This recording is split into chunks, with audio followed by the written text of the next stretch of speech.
নমস্কার বন্ধুরা, সামনেই আসতে চলেছে নীল ষষ্ঠী পুজো। তো নীল ষষ্ঠী পুজো করতে গেলে আমাদের কি কি গুছিয়ে নিতে হবে সেই ভিডিওটাই আজকে আমি তোমাদের সঙ্গে শেয়ার করছি। চলো। তো বন্ধুরা, নীল ষষ্ঠী পুজো করতে যেটা লাগবে সর্বপ্রথম সেটা হচ্ছে বাবা ভোলেনাথের শিবলিঙ্গ, বাবা ভোলেনাথের ত্রিশূল, নাগরাজ আর নন্দী মহারাজ।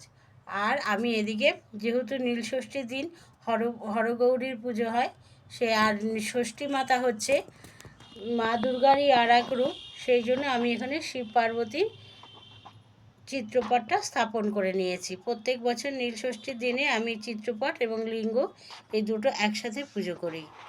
আর নীল ষষ্ঠী পুজো করতে যেটা লাগছে, প্রথমে লাগছে যে আকন্দের মালা, তারপরে নীল ষষ্ঠী পুজো করব যেহেতু সেহেতু নীল ফুল লাগবে। রেখেছি 5 ফল। মা ষষ্ঠী পুজোতে নীল ষষ্ঠীর পুজোতে দিতে হয় একটা কাঁচা আম, সেই কাঁচা আম আর ধূত্র ফুল, আর নীল চণ্ডিকার নাম করে রেখেছি জবা ফুল।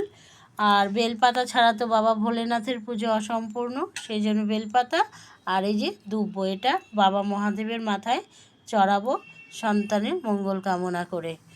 আর এদিকে সামান্য নৈবেদ্য রেখেছি, আর রেখেছি বাবার অভিষেক করানোর জন্য রেখেছি হচ্ছে দুধ, ঘি, মধু, চিনি, দই যেটা লাগবে পঞ্চামৃত বানাতে, ধূপকাঠি, শুদ্ধ জল, গঙ্গা জল, অশ্বগন্ধা চন্দন, আর এদিকে গোলাপ জল, অগুরু আর অখণ্ড আতপ চাল, আর দক্ষিণা স্বরূপ 116 আনা।